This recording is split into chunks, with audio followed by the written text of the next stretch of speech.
Warning: this episode contains spoilers for the Life is Strange and mature content.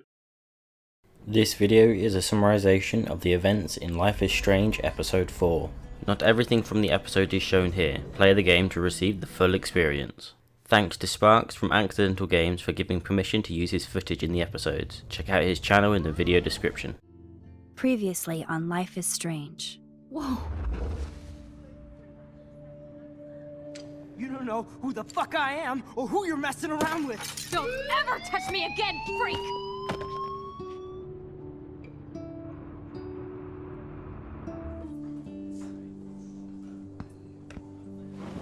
Let's talk about your superpower. What are you doing here, Max? Stop! Don't come near me! Not now. It won't work.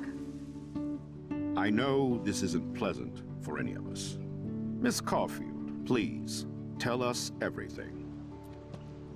Hey, it's Thelma and Louise. That's Rachel's bracelet. Why the fuck are you wearing her bracelet? Calm yourself, all right? It was a gift. Max, we have to find Rachel soon. Like you said, it's time to start the search for clues. Welcome to my domain. Let's find what we want and beat it. Max, you better come check out these files. Rachel in the dark room. Over and over. That's it. Listen, I found pictures of Rachel and Frank being more than a friend. I can't believe she was banging Frank. Rachel straight up lied to my face. Why didn't she say anything? So who do you most want to blame? My fucking dad, of course. Hello? No, you don't. Do you know what it's like to wait for your father to come home when you're a kid? Ever since he died, my life has been dipped in shit. Chloe, I am awesome. We are awesome. Hello? Are you even listening, Maxine? This is totally fucked up. What else have I changed? Max Caulfield. Hold on. Chloe, you have a visitor.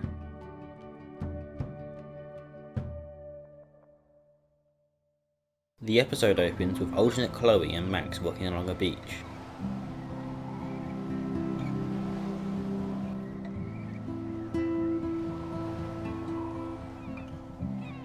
Max and Chloe talk and catch up like they did in episode 1 in the alternate timeline. I'm glad we are, though. It was nice that you sent me actual letters. It's more than any of my other friends have done. And you even wrote on that cool parchment paper. It's so Max. So pretentious. But I love writing on it like an English poet. You deserve the best stationery. Probably easier to write than to visit me. I don't mean that in a bitchy way. Not totally. You probably wanted to avoid awkward conversations like this. Pretty much. Yeah. The two girls head back to Chloe's house and spend the night together. Maybe we should get back to my place? They talk and reminisce about the past. No wonder my throat is dry. I don't think I've talked this much the whole year. Have you ever thought about doing a podcast or something? I wish I could punch your face right now. A podcast? Dude, I am a pod in a cast. Boring. In the morning, Chloe asks Max to fetch her morphine from the bathroom upstairs to dull her pain. Regular head pains. Can you, pretty please, go upstairs and get my morphine injector in the bathroom? Morphine injector? It's total Star Trek shit. You can't even see the needle. Seriously, I need it. My parents keep the swag upstairs because they think I can't get to it. But you can, Max. Like a pirate, right? I'm on it, Chloe. After leaving Chloe's room, Maxine talked to William Price and Joyce Price. Why, yes, Max, I love going through bills. Kidding. How can you bother me? I haven't seen you in forever. I know. You look exactly the same. It's so cool.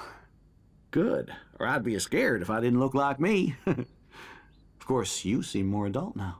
From this, Max can learn what happened in this alternate timeline and the problems that Chloe's treatment is causing. I remember. It's nice waking up in your house again. Oh, William and I love it. Finally seeing you and Chloe together after all these years. After the accident.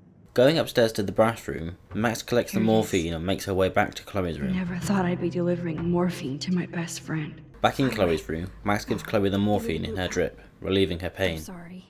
I'm nosy, but not precise. Go ahead and plug it right in. It's so easy. And painless. Okay, but get ready to yell for your folks if I screw up. Oh, trust me. I will.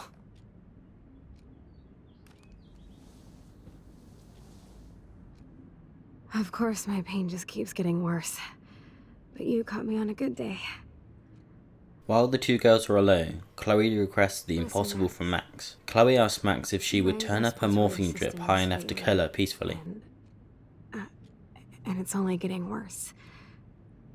I've heard the doctors talking about it when they thought I was zonked out. So, I know I'm just putting off the inevitable while my parents suffer along. And I will too. This isn't how I want things to end. What? What are you saying? Chloe is requesting help to commit assisted suicide. Has been so special.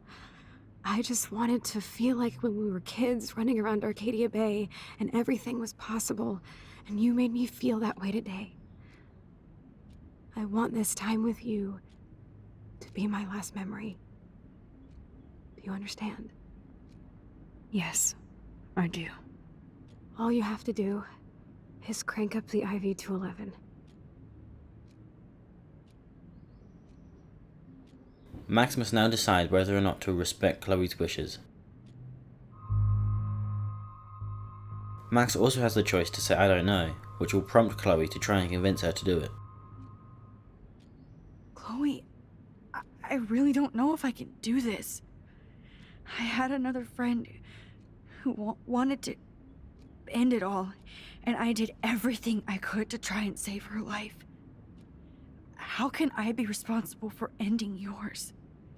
I mean, there's gotta be another way. Max, you were there for your friend, no matter what. Now I'm asking you to help me the same way. I want to help you, Chloe, but I think my help is hurting. At least you have a choice. When you want to make a decision, you can just do it. Look at me. I'm at the mercy of everybody. For once, I want to make my own choice. The most important one of my life. Please. Help me, Max.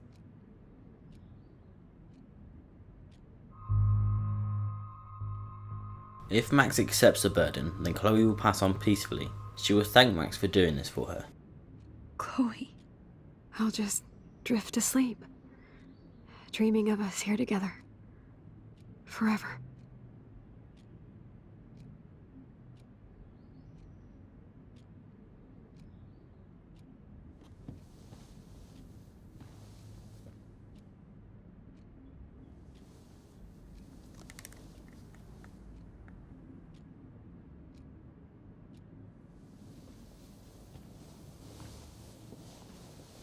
Thank you so much. I'm so proud of you for following your dreams. Don't forget about me. Never. I love you, Max. See you around. Sooner than you think.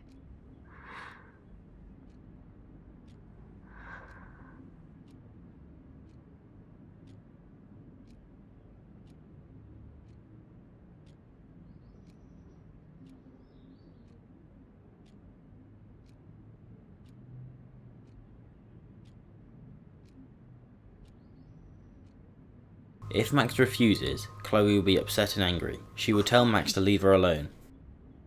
I can't. It wrecks me to see you in any pain, but I don't have any right to do this. I'm an adult. I'm giving you the right. But Joyce and William... I already said my goodbyes to them, but they won't honor my wishes. You will, right? I can't kill you with an overdose. Max, I'm dying from my illness, not my dosage. This accelerates the process. I'd rather go out on a wave than a rock. And I want my best friend to help me out. I am going to help you, but not like that. You have to believe me, Chloe. Why, Max? You're just bailing on me like everybody else. Why don't you go now? You've been wanting to since you got here, right? So go and don't come back. Chloe, I am never leaving you again.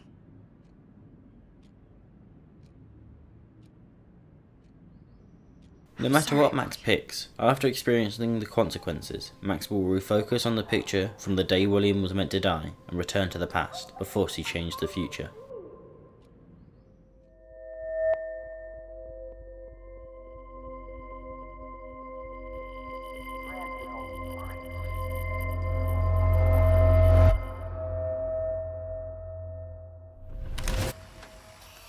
Someday Dad'll get one of them newfangled computers. I hope the flash didn't scare you, Max.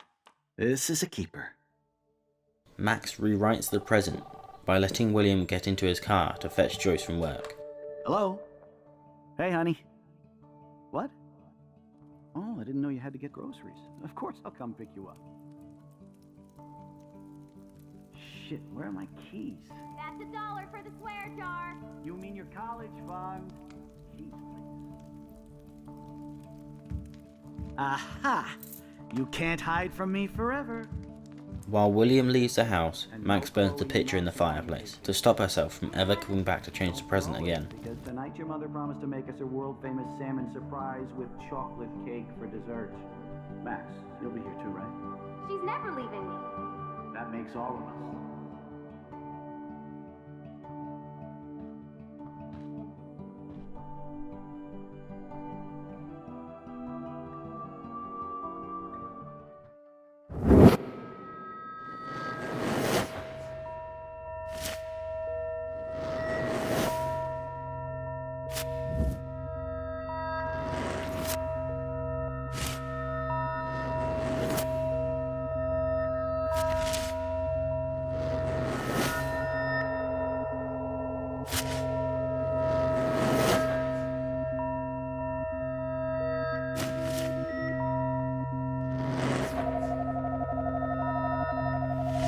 After Max returns, she wakes up in Chloe's bedroom.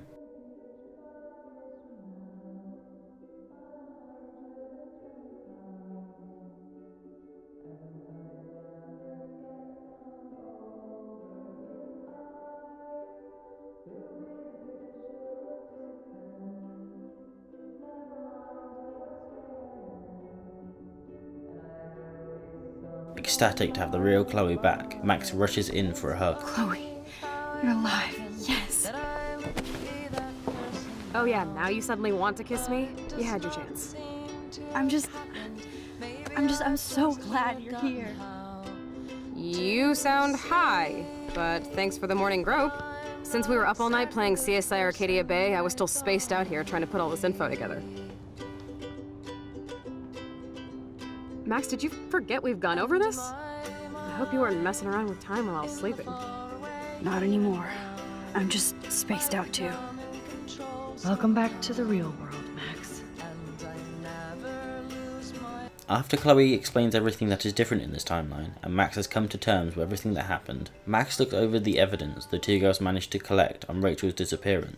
The girls come up with three main objectives: decipher Frank's logbook, get Nathan's phone to find out where he was during the Vortex Club parties with Rachel and Kate, and finally, get information about Frank, Nathan, and the so-called dark room from David. 1. Decipher Frank's logbook.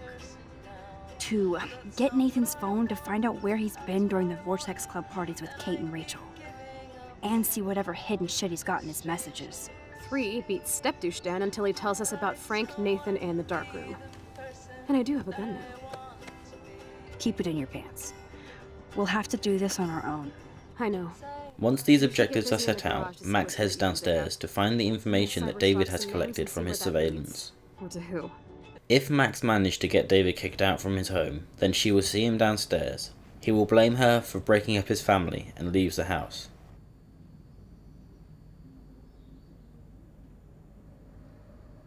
You won this battle, Max. You broke up my family. I salute you. David, I didn't try to hurt you. Ever. But I won't let anybody hurt Chloe. Too late, isn't it? You just better be damn careful with her. Don't you wander off into the dark.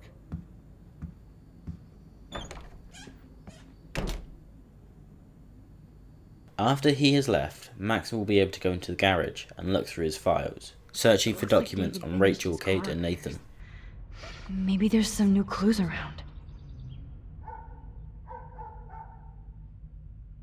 The evidence Max is looking for is locked away in a set of large lockers. The code for the padlock on the lockers could have been found in the previous episode. It can be used to open the lockers quietly. If Max doesn't have the code, she can break open the lockers with a crowbar from the worktop. Either solution can be rewound to show that there was no tampering with David's stuff.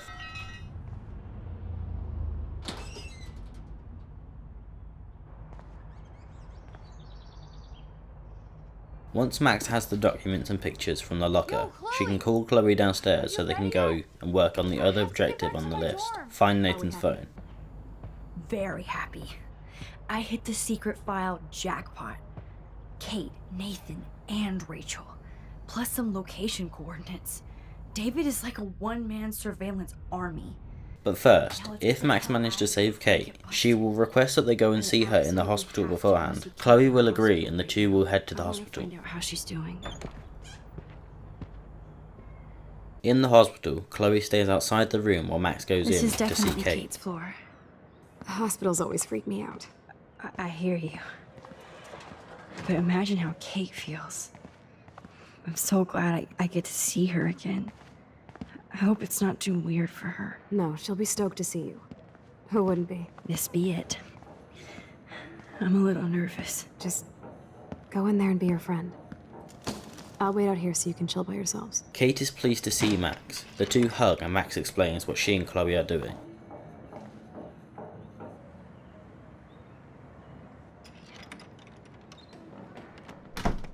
Max. Kate. I thought I'd never see you again.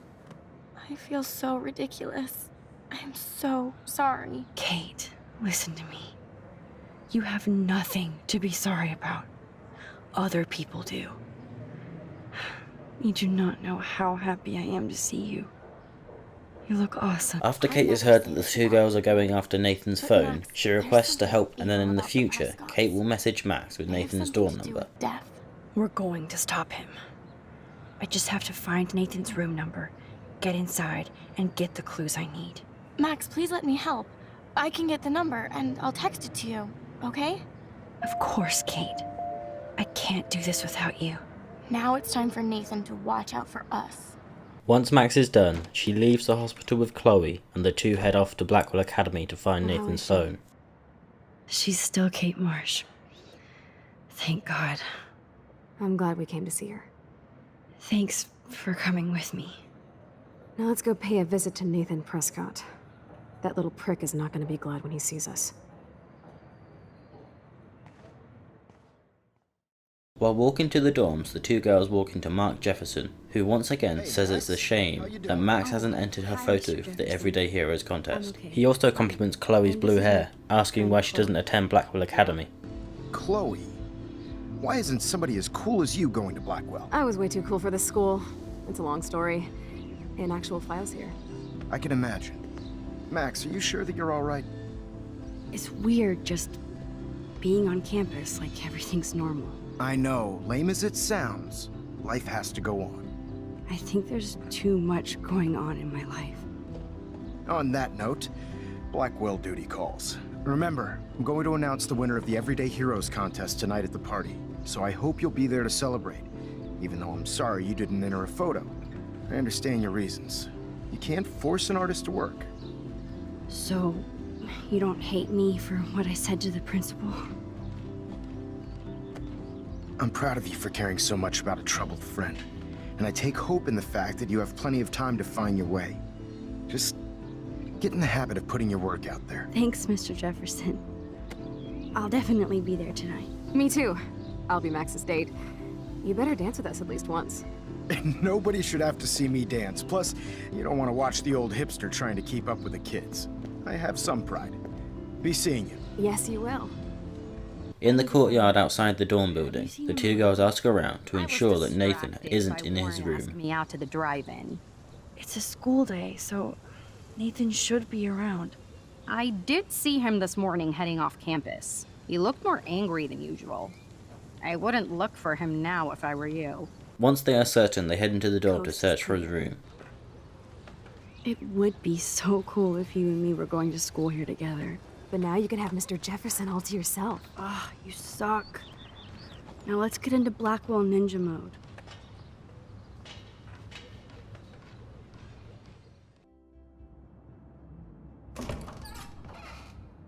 It's so lame they don't have co-ed dorms here. Yes, because I want Nathan Prescott in the room next door. Good point. Wait here. Give me the signal if Nathan or anybody shows up. I won't let you down, Batmax. Now I just have to find Nathan's room. If Max said Kate could help, she will send Max the text with Nathan's room number. If not, Max will have to find it herself. The door to the room is locked, so Max picks up a fire extinguisher from next to the door and breaks the handle. After she is in, she can rewind and fix the lock, or just leave it.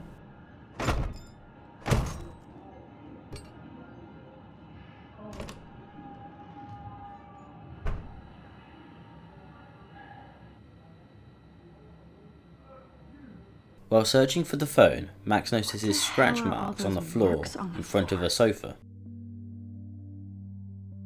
Moving the sofa forward will reveal Nathan's phone, as well as some other documents stuck to the back of the sofa in a plastic bag. Max takes the phone and leaves the room. Oh yes, little phone. You are mine now. Max walks back to Chloe and shows her the phone. I got worried. So what did you find? His room was clean and creepy. Check this out. Boom, Nathan. We got you by the balls, fucker. The two girls go to leave the dorm when Nathan walks through the door. Nathan confronts them, demanding to know what they are doing. The two girls back away, and Nathan begins to advance towards Max. Stop right there, Nathan. Make me, ho! Warren rushes over and headbutts Nathan in the forehead, knocking him to the ground. Max, I got this. Get the fuck out of my face.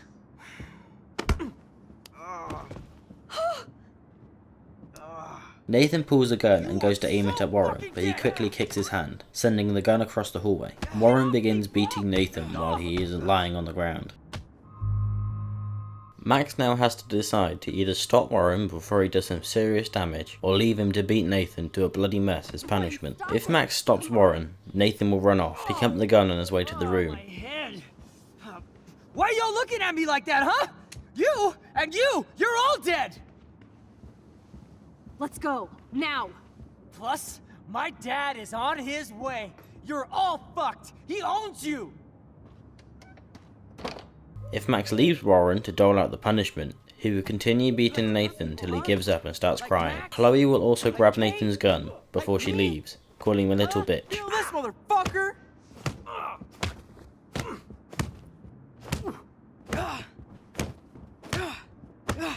Get off me! Please! Please stop! He's down. Hey, come on. Stop. Sorry. Yes, we have to go! Who's the bitch now? Chloe! Outside the dorms, Warren, Chloe and Max will talk for a bit before Max and Chloe leave to find Frank and ask him about his dealer list. Between the snow and eclipse, I'm assuming the apocalypse is around the corner. And thank you. Seriously. I'll call you later. You better. I'm feeling pretty alpha now. Yes, you are.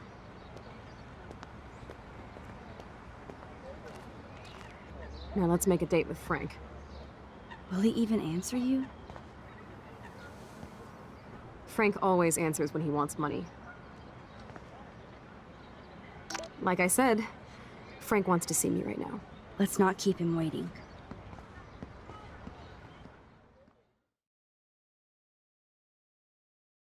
Frank is parked in a beach car park.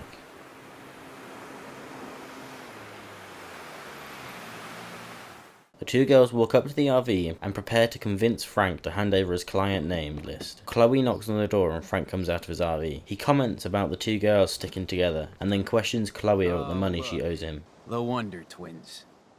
You should have come alone. She's my partner. Yeah, or bodyguard. If Max allowed Chloe to take the handicap fund from Principal Wells' office in the previous episode, Max can either signal to Chloe to give Frank the money or not to. Giving the money will earn Frank's respect, but keeping the money, or not having the money at all, will annoy Frank, putting him in a bad mood when the girls try and get his client list. And let's not do any more business again. Now, if you excuse me. Max will attempt to convince Frank to give the client list to her. You don't look like the type. Not like Chloe here. So what do you Hardy boys want? Just the names of some of your clients.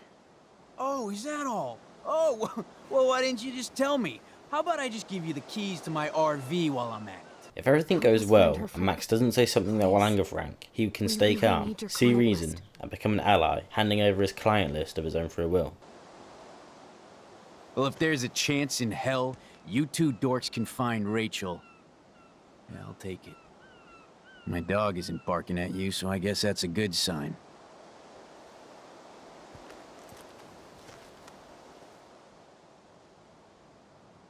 Thank you. Yeah, thanks, Frank. Seriously. It's hard to take you characters seriously, but I want to. Good luck.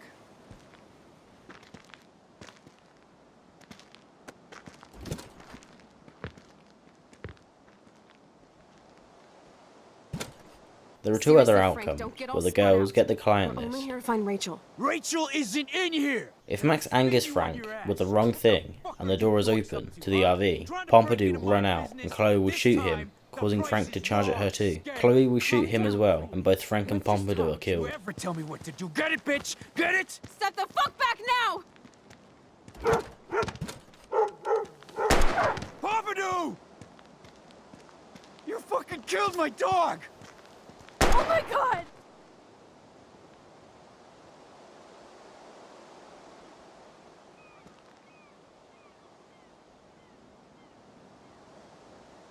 Oh no! Chloe. I just shot a man and his dog. I killed Frank Bowers. You saved my life, Chloe. It was self-defense for both of us. Chloe will take the list from Frank's body. Max? Frank is really dead. I know, but we can't stop now. We have to find that code. Fast. Before the cops come. That's it. Let's get out of here. Sorry, Frank. I'm sorry. If Max has rebound and managed to convince Frank to close the door to the RV, but is still angered by Max, he will attack the girls with either David's gun or a knife. Chloe will shoot him, wounding him, before taking his list and leaving him to patch himself up. You actually shot me! I wasn't gonna hurt you! Oh, this fucking hurts! Oh, it hurts! Chloe! You shot him! I know. You're both fucking crazy! What do you want?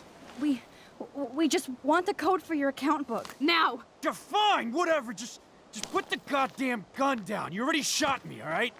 There. Now leave me alone, alright? Just get out of my life. Do you want us to call an ambulance, or...? No, thanks. You know what? I'll manage somehow without the police. Oh, right.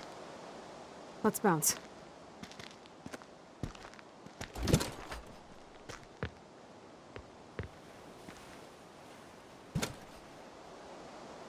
Once the girls have the list, they head back to Chloe's room to start evaluating everything they have collected.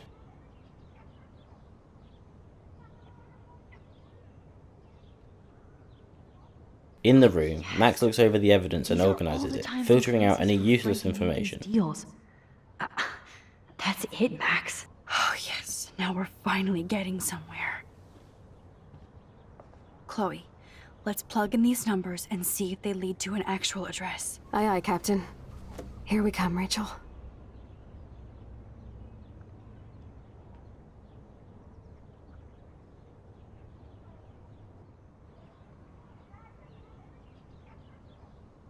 Once Max has everything sorted, she pieces the information together to find the location that Nathan took Kate when she was drugged. Let me dig up some more clues here.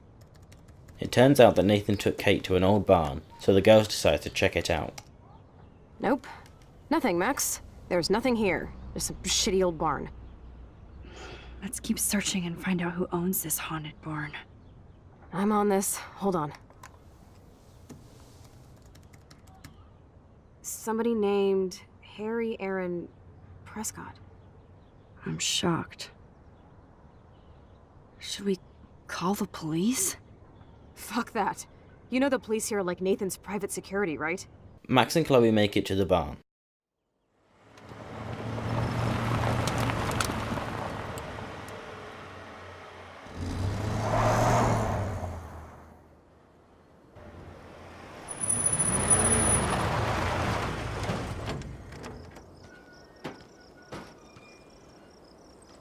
Inside, they search around and find a locked trap door in the floor.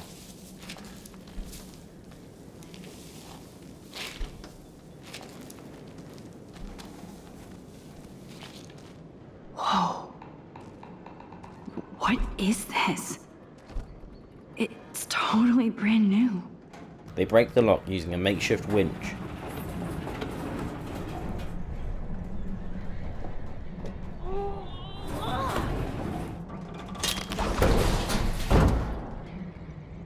And the girls climb into a metal hallway with a locked door at the end. Damn, this is heavy.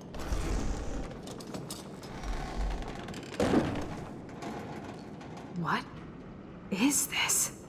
Jackpot. Do I even need to say how weird this is? You just did. Who built this kind of place? A Prescott, of course.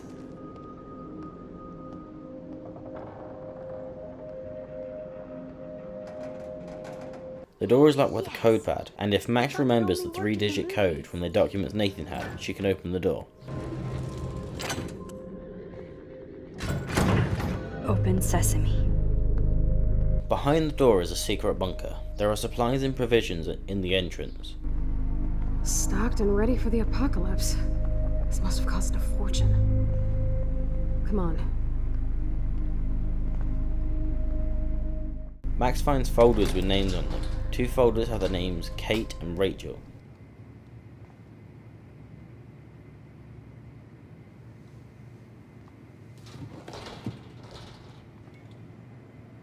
Inside are pictures of the girls. They all seem drugged and completely out of it. There is also an empty folder with Victoria's name on it. A binder marked Victoria, but it's empty.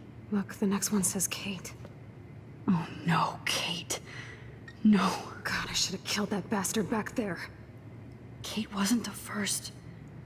All those binders are filled with other victims. Victoria has to be next. Nathan must be planning to dose her tonight at the Vortex Club party.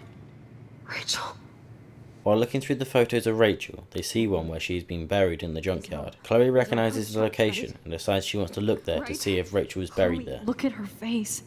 She's out of it. Maybe Nathan paid her a shitload of cash to do this. She probably would have. I don't think so.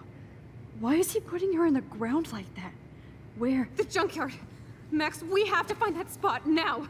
Then we can see what he did. The 2 girls leave the dark room and get into Chloe's truck, driving straight to the junkyard.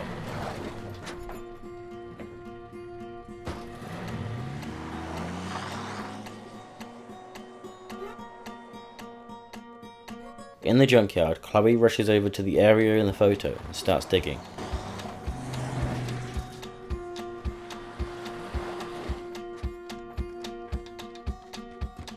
Chloe, slow down! Wait for me! I know exactly where I'm going!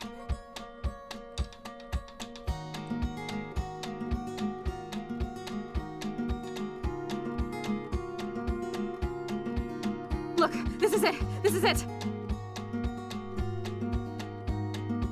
Are you gonna help me, Max? Chloe, stop! Look. Under the dirt, they find a body. It's Rachel. Oh, that smell. Rachel. Oh, Rachel, no, please not her.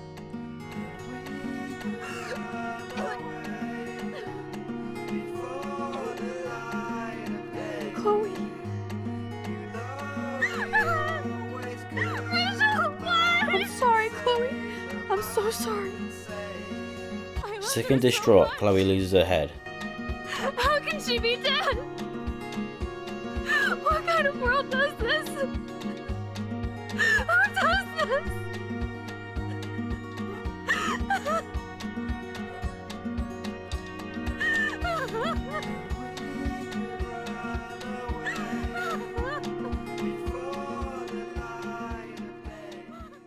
The girls head to the Vortex Club party in the swimming pool. I hope Nathan enjoys his last party. Chloe, we can go right to the cops. We have proof. Fuck the police.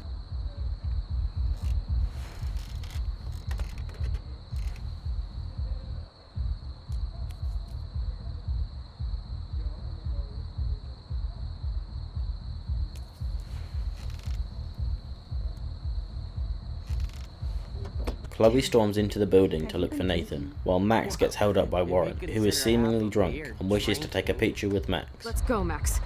Hey. I know this is a bad time, but can I get one picture? I've been feeling like this might be actually the end of the world, so I want to have something for prosperity. Well, I don't blame you, Warren. I know. I'm a pain in the booty. Just one picture. Warren takes a picture of the two of them with Max's camera and keeps the photo, while Max heads into the party after We've got Chloe. no time for this shit. Come on, Max.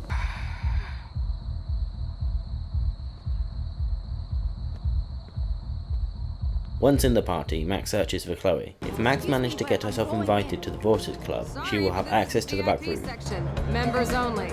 Okay? I don't give a shit about being a member. I just want to talk to Victoria Nathan. specifically told me not to let you in. Nice try. Too bad you're not a member. Listen! No, you listen. Courtney is supposed to be the VIP gatekeeper, not me. So please go. If not, she would have to sneak around the back.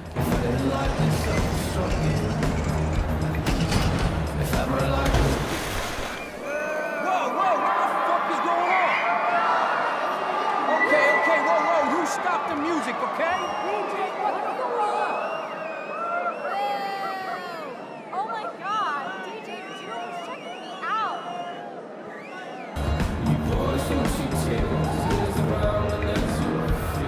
In the club members area, Max will see Victoria. She talks to her and has the choice to warn her about Nathan and what she saw in the dark room. I'm taking you off. Oh, you look so serious.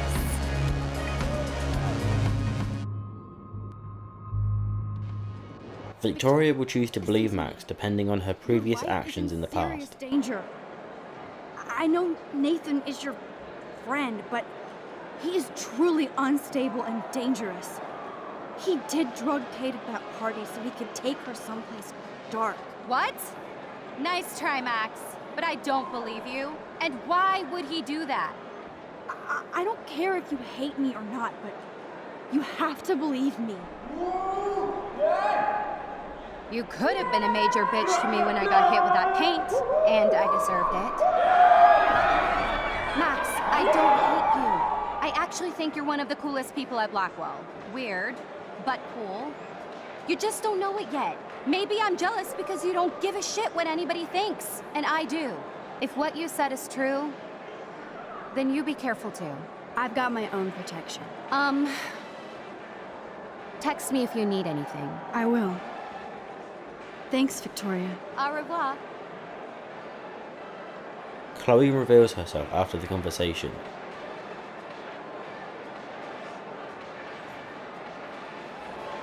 Max goes to her and the two leave to search for Nathan. Nobody has seen him tonight. On their way out, the two run into Mark Jefferson again, who questions them about their intentions.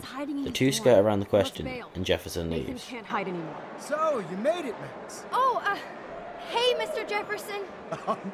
Are you both okay? You look like you're on a mission. Okay, excuse me. I'm almost on. Let's get the hell out of here, Max. As the girls leave the party, Victoria is crowned the winner of the Everyday Heroes contest. Oh my, what a shocker. Victoria Chase.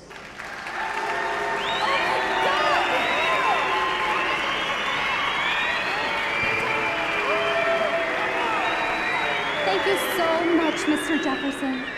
It was your incredible photography that brought me to Blackwell, and I hope I can live up to your name and fame. I also want to thank all the students for being so dedicated in their pursuit. Outside the building, Chloe gets a text from Nathan. It states that he will be moving Rachel's body so that no one will ever find it. Oh, Christ. Nathan just texted me.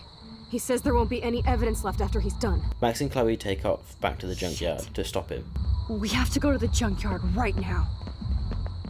At the junkyard, the girls find that Rachel's body has been left untouched. While Chloe goes to inspect the body, Max is drugged from behind, stopping her from using her powers. Look, Chloe.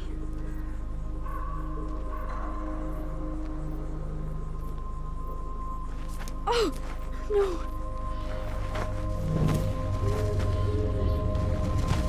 She calls out to Chloe, and as she turns and realizes what's happening, she is shot in the head, killing her instantly. Fuck.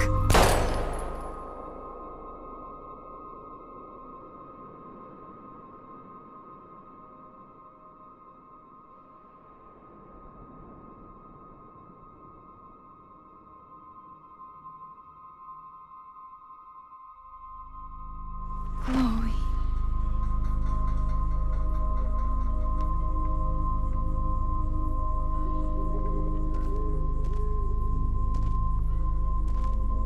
As Max's vision fades, she sees the face of the attacker, Mark Jefferson. As Max loses consciousness, the episode ends. Next time on Life is Strange.